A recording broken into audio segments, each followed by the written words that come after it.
මේ භාජනයේ ඉන්නව මාළුවෝ දෙන්නෙක්. බැලු බැලමටම දෙන්න එක වගේ. මේ ඉන්නේ මෙතන පොන්චි සාලෙක්. ඉතින් සාමාන්‍ය සාලයෝ කියලාත් කියනවා මෙයාට. ඊට පස්සේ කුඩා මසුන් කියලාත් කියනවා මෙයාට. එක එක පැතිවල එක එක විවහාර කරනවා. මෙයා ඇවිල්ලා කරදිය වාසී මුහුදු මාළුවෙක්. පූසොයි මාරියාසයි මෙයා කෑම කන්න. සාලයා දැක්කනේ. ඊට පස්සේ මෙන්න මෙයා ගැන තමයි අද මම කතා කරන්නේ. මෙයා විශේෂයි. මෙන්න මෙයාට කියනවා සාලයා වගේමයි දෙන්නම නිකන් අයියයි මල්ලි වගේ එක ළඟ තිබ්බොත් එහෙම මෙයාට කියනවා පියාමැස්සා කියලා කියනවා.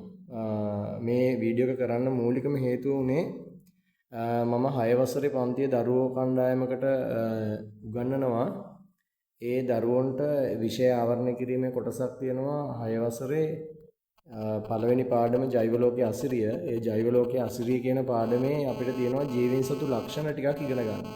ඒකේ මම එක අවස්ථාවක දරුවෝ කණ්ඩායමකට අදාළ වීඩියෝ එහෙම පෙන්නලා පාඩම කරගෙන යද්දී මම ඇත්තටම කිව්වා මේ මාළුවෝ ගැන කතා කරනකොට මාළුවන්ගේ සංචරණ විදි ගැන ඉගෙනුවා.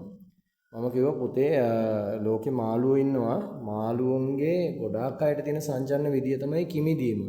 කිමිදීම කියලා කියන්නේ වතුර ඇතුලෙන් යන එක. ඊට පස්සේ තව දෙයක් කිව්වා පුතේ ලෝකේ විශේෂ මාළුවෝ කාණ්ඩයක් ඉන්නවා. එයාට කියනවා පියාමැස්සා කියලා. එයාට විතරක් පියාසර කිරීමේ හැකියාවක් තියෙනවා කියලා කිව්වා. මෙන්න මේ එයා දැක්ක ගමම මට මුණ ගැහිච්ච අවස්ථාවෙන් මම එයා ගෙනාවා. සමහර වෙලාවට මේ මාළු කඩවලට හිම මෙයා එනවා. ලංකාව ආසිතව මුහුදෙත් මෙයා ඉන්නවා. සාමාන්‍ය බැලූ බැල්මටම අර අපි ඉස්සල්ලා දැකපු සාලය හා සමානයි. හැබැයි තරමක් ප්‍රමාණයෙන් විශාලයි. මම ඒ දෙන්නම ගන්නවා. මේ වීඩියෝ එක කිසිම සංස්කරණය කිරීමක් කරලා නැහැ. කෙලිම ෆෝන් එකෙන් වීඩියෝ කරන එක මම ඔයාලට ඒ විදිහටම අප්ලෝඩ් කරනවා YouTube එකට. මොකද මේ දරුවන්ට මේක දකින්න ඕනි. දරුවෝ තමයි දකින්න ඕනි. මමත් ඇත්තටම විද්‍යා ගුරුවරයෙක් නොවෙන්න මේ වගේ දේවල් ගැන දන්නේ නැති වෙයි සමහර වෙලාවට. මම මේ මාළුව ගැන කතා කරනකොට මෙයාලට කිව්වා මෙයාලගේ සංචරණ විදිය පිහිනීමට අමතරව පියෑඹීමේ හැකියාව තියෙනවා කියලා කිව්වා. විශේෂ මසුන් කාණ්ඩයකට. ඇත්තටම මේ එයා පියාමැස්සා බලන්න මේ සාමාන්‍ය සාලයගේ එයා හුස්ම ගන්න භාවිතා කරන කරමල් මෙතන තියෙනවා. ඒත් එක්කම එයාගේ යට චූටි වරලක් තියෙනවා. මෙන්න මෙතන වලට පේනවා ඇති. මෙන්න මේ මගේ ඇඟිල්ල ළඟ තියෙන චූටි වරලක්. බලන්න මේ පියාමැස්සගේ ඒ චූටි වරල මේ බලන්න මේ වරල ගොඩාක් ලොකු වෙලා තියෙනවා. මේ තියෙන මේ වරල. හරි. මේ බලන්න මෙයාට මේක දිගාරින්න පුළුවන්. මේ බලන්න. සාමාන්‍යයෙන් කොරොල්ලක සමානව. මෙයා සාමාන්‍ය ලංකාවේ මුහුදාසිතව ඉන්නවා. පියාමැස්සා කියලා කියන්නේ ලංකාවේ මුහුදාසිතව ඉන්නවා. ඉතින් පුතේ මෙයාලට සාමාන්‍යයෙන් මේ වගේ කෙනෙක්ට මේ ඉන්නේ සාමාන්‍ය මධ්‍යම ප්‍රමාණයේ කෙනෙක්. මේට වැඩිය කුඩා කට්ටිය ඉන්නවා. ඒ වගේම මේට වඩා තව පොඩ්ඩක් විශාල කට්ටියක් ඉන්නවා. මගේ අත තිබ්බට පස්සේ ඔයාලට හිතා ගන්න පුළුවන් අතත් එක්ක මෙයාගේ සයිස් එක කොච්චරද කියලා හිතා ගන්න පුළුවන්. තව මේ අල්ලට වැඩිය දික් වෙන කට්ටිය ඉන්නවා.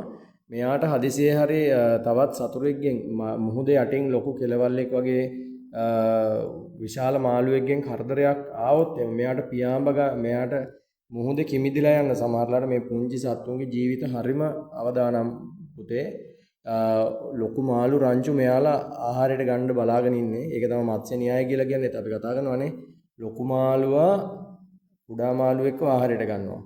ඉතින් එතකොට මෙයා කරන්නේ මොකද? වටේම ලොකු මාළුව ඇවිල්ලා වට කරගත්තොත් එහෙම මෙයාට කරන්නම දෙයක් නැති වුණොත් මෙයාට තියෙන අන්තිම ඔප්ෂන් එක තමයි වෙන කිසිම මාළුවෙක්ට මේ හැකියාව නැහැ.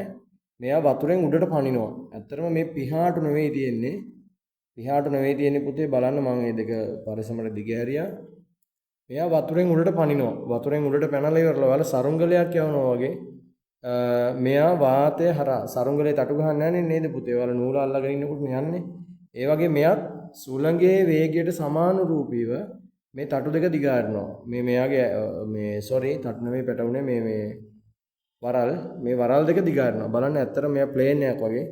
මෙයා දැන් මම මේ මැරිච්ච සතෙක්ගේ මේ තටු දෙක මේ දිගෑරියේ මම මේ වරල් දෙක දිගෑරියේ මෙයාට පණ තියෙද්දි මෙයා මීට වැඩිය සක්‍රියයි. මේ පටල තව හොඳට තියෙනවා.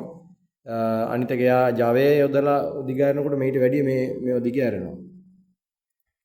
මැරිච්ච කෙනෙක්ගේනේ අපි මේ දිගාරින්නේ. ඔන්න ඔය වගේ හරි හයියයි. දැන් මේ මෙයාගේ කටු තියෙනවා.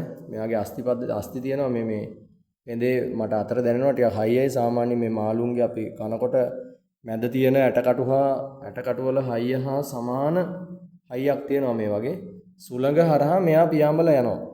නිකන් මුහුදේ මෙයා ගොඩක් වෙලාවට මේ මුහුදේ ඉන්නේ නොගැඹුරු සීමාවේ. ඇත්තරම පුතේ අපි හරි වාසනාවන්තයි.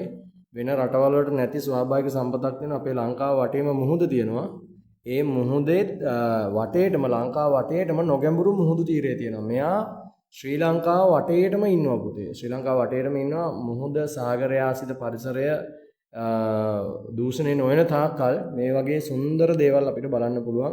ඉතින් මේක විශේෂම පෙන්වන්න හේතු උනේ මම පන්තියේ ඉගෙනුවා මේ දරුවන්ට මේ පියාමැස්සට පියාසර කිරීමේ හැකියාවක් තියෙනවා කියලා. සාමාන්‍ය මේ වැඩිච්ච සතෙක්ට මෙයාලගේ මීටර් 400ත් 600ත් අතර වගේ පියාඹන්න පුළුවන්. මෙයාටත් සාමාන්‍ය මං හිතන්නේ මීටර් 200කින් 300කින් වගේ එහාට පියාඹන්න පුළුවන්. සාමාන්‍යයෙන් අපි ගන්න විදිහට මෙයාලා මේ වගේ චූටි මාළු සාලයා මේ වගේ කට්ටිය සාමාන්‍යයෙන් අපි වතුරෙන් ගොඩට දැම්මොත් එහෙම තියරිය තමයි මැරෙනවා. මෙයා මැරෙනවා. මේ එතකොට දැන් මෙයා එහෙම නැහැ. මෙයා වර්ධනය වෙලා තියෙන්නේ, මෙයා අනුවර්තනය වෙලා තියෙන්නේ වායු ගෝලයේ තියෙන ඔක්සිජන් පවා මෙයාට හුස්ම ගන්න පුළුවන්. මීටර 200ක් කියලා කියන්නේ මීටර 200ක් 600ක් කියලා කියන්නේ සාමාන්‍යයෙන් මීටර 600ක් මුහුදු හුලඟත් එක පියාඹන්න අඩුම ගානේ විනාඩි 3-4ක් යනවා මෙයාට. එතකොට ඒ කාල සීමාවේ වතුරෙන් උඩ ඉන්න මෙයා මැරෙන්නේ නැහැ. පියාමැස්සා කියන කෙනා මැරෙන්නේ නැහැ. මෙයා ඔයාලට ඕනනම් පුතේ බලන්න YouTube එකේ සර්ච් කරලා flying fish කියලා සර්ච් කරලා බලන්න පියාඹන මාළුවෝ පියාමැස්සා කියලා සර්ච් කරලා බලන්න මෙයා ගැන ගොඩාක් දේවල් බලා ගන්න පුළුවන්. ඉතින් මේ දරුවා ටීචර් කියලා තිබ්බා ටීචර් මාළු සමහර මාළුන්ට පියාඹන්න පුළුවන් කියලා. ඊට පස්සේ ටීචර් ළමයාට බැනලා තිබ්බා. මට හරිම කනගාටුයි. මාළු කොහෙද පුතේ පියාඹන්නේ කියලා. ඒ ළමයාට කතා කරන්නවත් දීලා තිබ්බේ නැහැ. ඔන්න ඉතින් පියාඹන මාළු සාක්ෂි ඔප්පු කරන්නම දැක්ක වෙලාවේ මම ඒ වෙලාවෙම මෙයාව කඩේකින් මිලදීලා ගත්තා. ඉතින් මෙයා සාමාන්‍යයෙන් ගොඩක් තැන්වලට එනවා ඇති. බොහොම කලාතුරකින් තමයි වෙළඳපොළට එන්නේ. එක එක කාලවලට තමයි මෙයා ගොඩබිම ආසන්නයටම එන්නේ, දැල් වලට අහු වෙන්නේ. පියාමැස්සා සමහර අය දන්නේ නැති, සමහර අය දන්නේ නැතුව ඇති. ඇත්තටම එතකොට මෙයාට වායු ගෝලයට ඇවිල්ලා සාමාන්‍ය කුරුල්ලෙක් ආය සමානව මුහුදු මට්ටමේ ඉඳන් සාමාන්‍යයෙන් අඩි 40ක් විතර උඩට ඉස්සෙන්න පුළුවන්. මුහුදු වතුරේ ඉඳන් අඩි 40ක් වගේ උඩට ඉස්සෙන්න පුළුවන්. උපරිම මට්ටමකට මෙයා අඩි 40කට වගේ. ඒ වගේම මීටර 200ත් 600ත් අතර වගේ මෙයාට පියාඹන්න පුළුවන්.